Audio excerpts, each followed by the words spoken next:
Hi everyone! In this tutorial, I'll show you how to deposit money into your Trust Wallet directly from your bank account.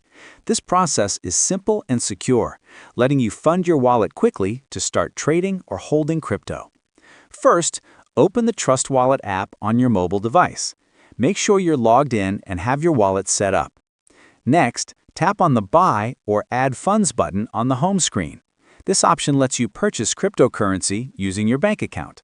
Now, choose the cryptocurrency you want to deposit, such as Bitcoin, Ethereum, or USDT. After that, select Bank Transfer or UPI, debit card, or net banking as your payment method, depending on the options available in your region. Enter the amount you want to deposit and follow the on-screen instructions. You may need to enter your bank details or authorize the payment through your banking app. Confirm the transaction and wait for it to process. Deposits via bank transfer can take a few minutes to a few hours depending on your bank.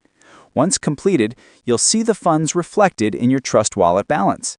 You can now use the money to trade, hold, or transfer to other wallets. And that's it! You've successfully deposited money into your Trust Wallet from your bank account. It's fast, easy, and safe. Thanks for watching, and I'll see you in the next guide.